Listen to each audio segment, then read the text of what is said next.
બાફેલા બટાકામાં બેસન નાખીને બનાવો નવી જ રીતે આ રેસીપી. એકવાર આ રીતે બનાવી લીધી તો બહારનું પણ લાવવાનું ભૂલી જશો.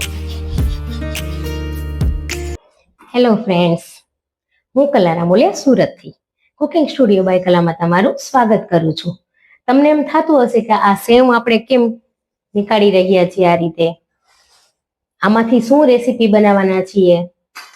તો આજે આમાંથી રેસીપી નથી બનાવવાની, આ ભુજિયા સેવ છે, આલુ ભુજિયા સેવ, તે આપણે બનાવવાના છીએ.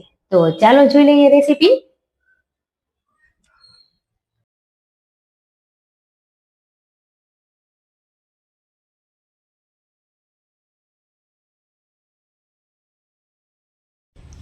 તો એના માટે સૌથી પહેલા આપણે લઈશું 1 ચમચી જેટલો આમચૂર પાવડર, 1 ચમચી જેટલો ચાટ મસાલો, 1 ચમચી હળદર, 1 ચમચી લાલ મરચું, મીઠું સ્વાદ અનુસાર, 1 ચમચી જેટલો ફુદીનાનો પાવડર, 1 ચમચી જેટલું ધાણા જીરું, અડધી ચમચી ગરમ મસાલો. હવે આ બધી જ વસ્તુને આપણે ચાળી લેવાની છે એકવાર. આમાં એકદમ આપણને બારીક જોઈશે, કોઈ પણ પ્રકારના ગાંઠા ના રહેવા જોઈએ. 1 ચમચી સિંધવ મીઠું પણ ઉમેરવાનું છે અને ફુદીનાનો પાવડર અને લાલ મરચું થોડું વધારે તમને પસંદ હોય તેટલું ઉમેરી શકો. આ રીતે ચાળવાથી એકદમ સરસ બહાર જેવી જ બિલકુલ દેખાશે. તો મેં અહીંયા બધી જ વસ્તુને સારી રીતે ચાળી લીધી છે. તો હવે આપણે મસાલાને આ રીતે મિક્સ કરી લેવાનો છે. તો આપણો મસાલો અહીંયા તૈયાર છે. 3 નંગ જેટલા કાફેલા બટાકા લઈ લીધા છે. આને બિલકુલ આપણે ઠંડા કરીને જ લેવાના છે. ગરમ બટાકા લેશો તો સારું નહીં બને, એટલા માટે મેં અહીંયા બિલકુલ ઠંડા કરી લીધા છે. હવે બટાકા ઠંડા થઈ જાય એટલે તેને એક આ રીતે ચાણી તમારી પાસે કે કોઈ હોય તેમાં આ રીતે તેને ખમણી લેવાના છે. હું અહીંયા આ જે આદુની ખમણી આવે છે એમાં જ ખમણી લઉં છું. મોટી ખમણી હોય તો પણ ચાલે. આ રીતે આપણે તેને ખમણી લઈશું.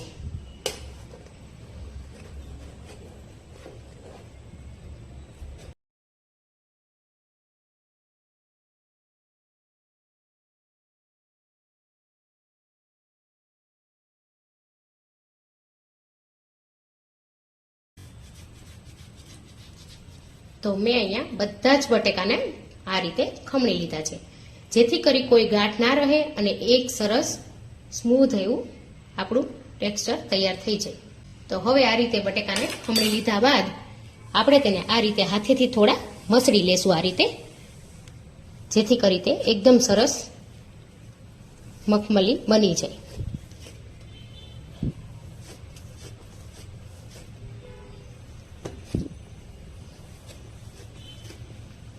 તમે જોઈ શકો છો કે આ કેટલું સરસ એકદમ સ્મૂથ છે, તૈયાર થયું છે આ રીતે. જો તમારા બટેકા ગરમ હશે અને પાણીવાળા હશે તો આ રીતનું તૈયાર નહીં થાય. જો તેને ઠંડા ફટાફટથી કરવા હોય તો મારી પાસે એક ટીપ છે કે તમે બટાકાને 5 મિનિટ બહાર રાખો બાફ્યા પછી, અને પછી 10 મિનિટથી 15 મિનિટ સુધી ફ્રીઝરમાં રાખી દો તો બટેકા સરસ ઠંડા થઈ જશે. પછી તમે તરત જ ઉપયોગમાં લઈ શકો. તો આ રીતનું ટેક્સચર આપણું તૈયાર થઈ ગયું છે.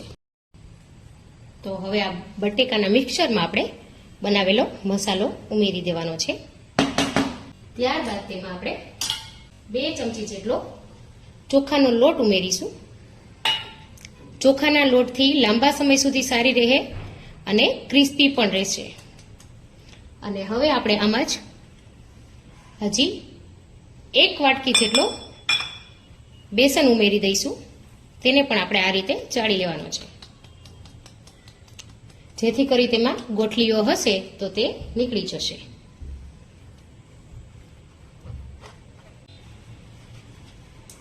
અત્યારે આપણે 1 કપ જેટલો ઉમેરીએ છીએ, પછી આપણે જરૂર પડશે તો વધારે ઉમેરતા જઈશું. હવે આને આપણે સારી રીતે મસળી અને મિક્સ કરતા જવાનું છે. પાણી બિલકુલ નથી ઉમેરવાનું આપણે આમાં. બટાકામાં જ મિક્સ કરશું મસાલો.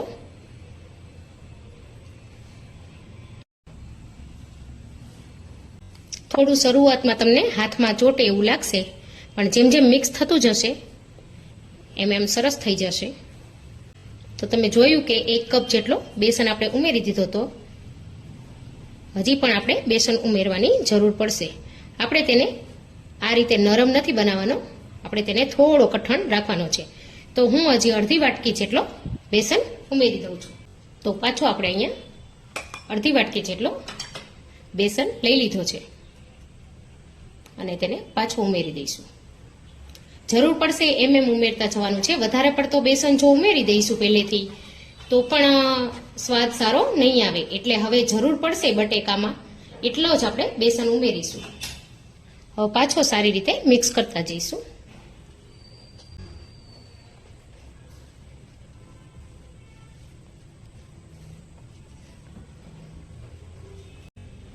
ઘણા બટેકામાં મોઇસ્ચર વધારે હોય છે તો વધારે લોટની જરૂર પડશે, ઘણામાં ઓછું હોય છે તો ઓછી જરૂર પડશે. બટાકા પર ડિપેન્ડ છે કે કેટલી જરૂર પડશે. તો હું અહીંયા હજી 2 ચમચી જેટલો બેસન ઉમેરી દઉં છું. ટોટલ મેં 2 કપમાં એટલે કે 2 વાટકીમાં થોડો ઓછો બેસન ઉમેર્યો છે.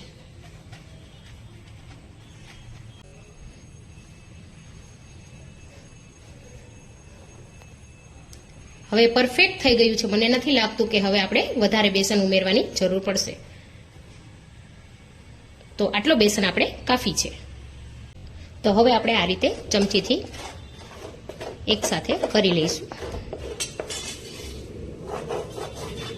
અને હવે આમાં આપણે 2 મોટી ચમચી જેટલું તેલ ઉમેરી દઈશું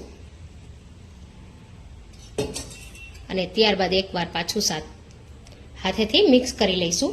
પણ એ પહેલા આપણે આ રીતે એક સેવ પાડવાનો સંચો લઈ લઈશું અને તેને પણ ગ્રીસ કરી લઈશું તેલથી.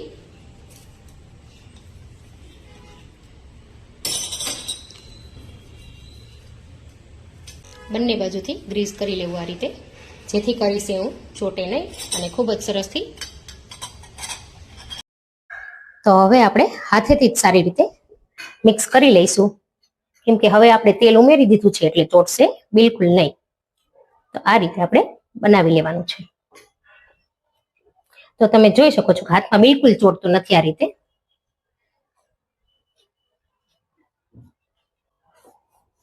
આ રીતનું પરફેક્ટ હોવું જોઈએ, હાથમાં ચોટે નહીં એ રીતે.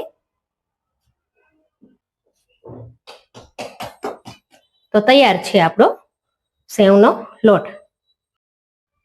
તો સંચામાં સારી રીતે તેલ લાગી ગયું છે. તો આપણે થોડો પાટ કાઢી લઈશું, પણ એ પહેલા હાથમાં આપણે થોડું તેલ લગાવી લેવાનું છે, જેથી કરી બિલકુલ ચોટે નહીં અને એકદમ સ્મૂથ રહે લોટ પણ.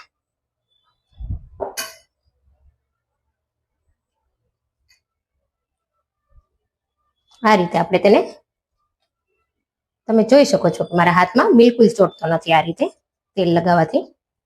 તો આપણે સંચામાં એક વખતમાં આવે તેટલો ઉમેરી દેવાનો છે. હજી પણ થોડો.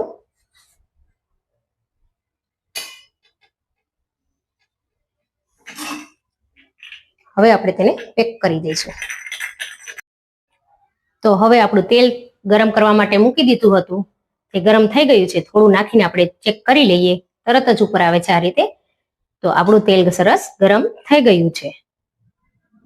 તો હવે આપણે તેમાં સેવ પાડી લઈશું.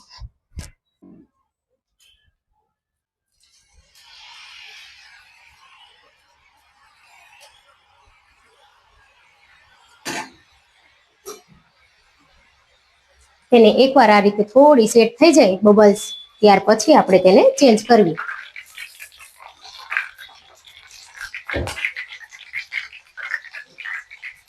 તરત જ 1 જ મિનિટમાં બનીને આપણી સેવ તૈયાર થઈ જશે. અહીંયા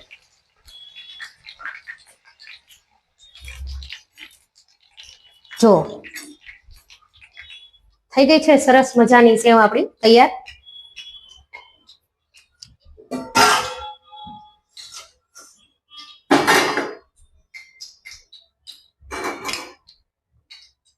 એ જ રીતે આપણે બીજા બેચ પણ પાડી લેવા.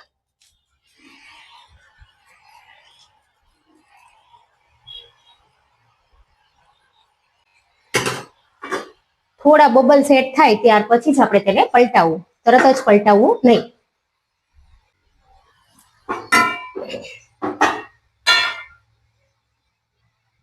જો તો આપણે તેને હવે એકવાર પલટાવી લઈએ.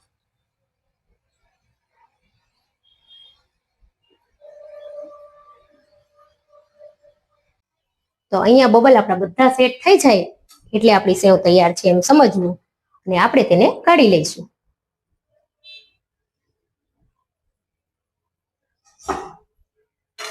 આ જ રીતે આપણે બધી જ સેવ પાડીને તૈયાર કરી લેવાની છે.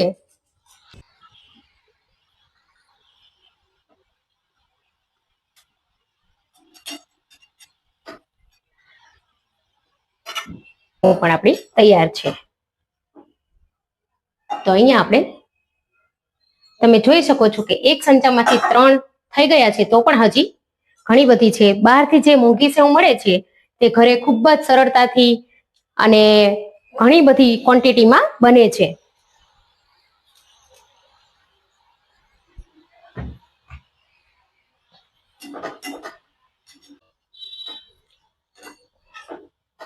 તો આને પણ આપણે કાઢી લઈશું. અત્યારે થોડી તમને ઢીલી લાગતી હશે, પણ થોડી ઠંડી પડશે એટલે એકદમ સરસ ક્રિસ્પી બની જશે.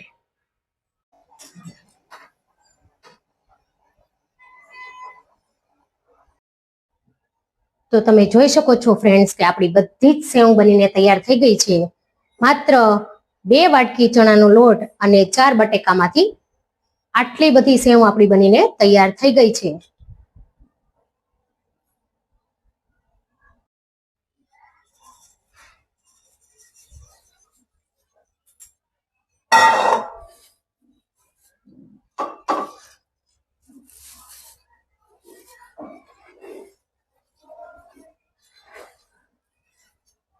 ખૂબ જ ઓછા ખર્ચમાં આપણી કેટલી બધી સેવ અહીંયા બનીને તૈયાર થઈ ગઈ છે.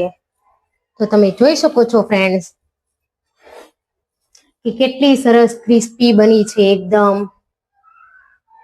તો તૈયાર છે સરસ મજાની સેવ,